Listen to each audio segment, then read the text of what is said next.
Warning: our YouTube channel and its videos may contain scenes, language, and content that may not be appropriate for all audiences. These videos include surveillance footage, undercover pursuit of suspects, actual police and rescue operations, and fearless confrontations. If you do not approve of the content, please do not watch our videos. If you wish to continue, we strongly advise that you proceed with caution. Viewers' discretion is advised.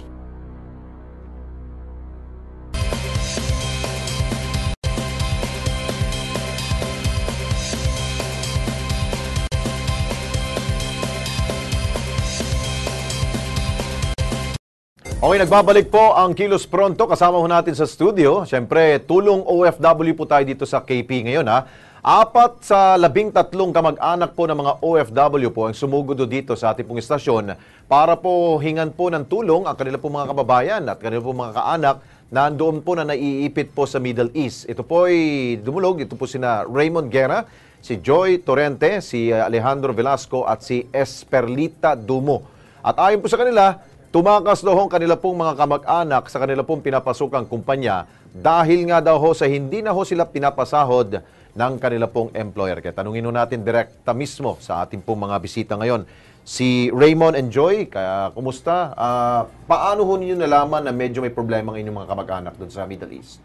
Bali po umalis po sila dito March. Okay, Ngayon, March lang? This March lang? This, opo. Uy, bago lang. 2016. Last year pa. Opo. Okay. Ngayon po, siguro yung mga ilang buwan pa lang sila, by June, yung naramdaman ko na po kasi yung kapatid ko parang problemado na siya. Oo.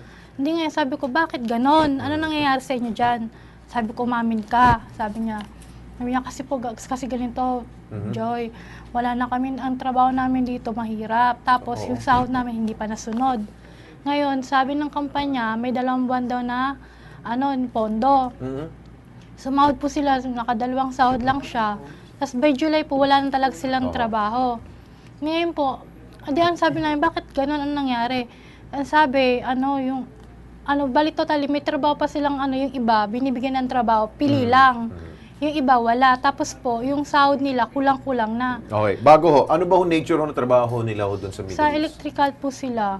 Pero pagdating sila, mga electrician, parang gano'n? Pero pagdating po doon, hindi na gano'n ang trabaho nila, iba na. Hindi nasunod? Opo, hindi po. Tapos yung sahod din, hindi rin nasunod. Hindi, pinagtiyagaan naman po nila kasi wala na, doon na sila eh. Electrician ang nakalagay sa kanilang kontrata, pero pagdating ho nila doon sa Riyadh, anong trabaho na ho nila? Bali, na sila, yung balang, wireman na sila. Transformer na sila sa mga pero gumagawa. related pa rin sa yun, sa kuryente pa rin yun. Okay, ikaw naman, Raymond, ganun rin ang problema ng kapatid mo ba yun o ano? Opo, bali kuya ko po. Kuya mo, anong sabi sa'yo ng kuya mo? Bali 2 buwan lang po siya nakapagtrabaho po, tapos bigla na lang po silang, pagdating po ng 3 buwan, nag-stop na po sila. Okay. So hanggang ngayon po, nagkaroon po ng problema. So actually po, nandun po ako, tumutulong po ako sa kuya ko, nagbibigay po ako ng financial, mapagkain nila. Okay. Kasama na rin po yung mga iba kong kasamahan nila. So 2 months lang sila nakapagtrabaho? Opo. Kumbaga nasunod yung kanilang kontrata.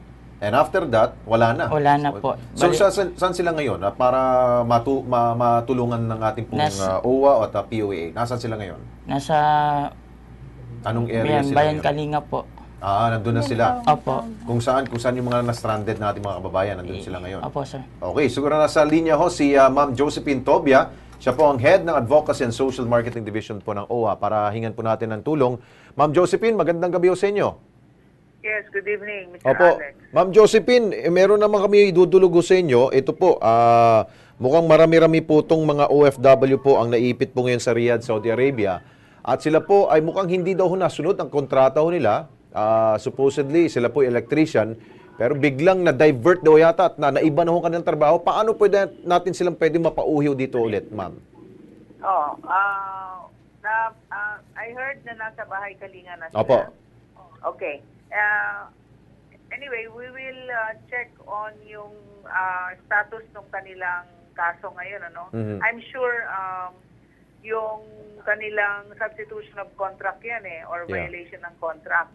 So, kailangan maghanda yung mga workers natin pagdating dito. Kung hindi man sila nag-file ng kaso doon sa Saudi, dito sila magpaperson ng kaso. Yes. Kung may agency yan, dapat talaga yung agency niya dito sa Pilipinas managot din. Oh. Kasi bakit nagkaganon yung sitwasyon nila? Ilang buwan lang pala sila. Maliwanag yan na mayroong violation ng kontrata. Yes, 2 months lang daw. Employer, oo. So, na-identify naman natin ng Natin agency. yan, oo. Ma'am Josephine, sandali po. Anong agency ba to? Technical skills po. Technical Skills Agency ang pangalan. Okay, ma'am, mukhang pwede ho namin papuntahin nito sila, yung mga kamag-anak ko, please. para at least ma-assist po natin, yes, ma'am, no? please, Mr. Alex. Apo. Puntahin nyo na lang sa amin sa Monday para Apo. makuha namin lahat ng informasyon. Okay, ma'am. At Okay. mapatawag din yung agency na yan. Okay. With that, Ma'am Josephine, thank you so much po for your time. Salamat po. Thank you po. salamat. Thank you rin po sa OWA. Okay, Raymond, Joy, Alejandro, Esperlita. So, by Monday, pasasamahan namin kayo ng team namin para papunta sa OWA. Okay to si Ma'am Josephine, madali ito. At marami na napapauwi na kababayan natin. Okay? Sige. Thank you so Thank much. you po. Thank you po.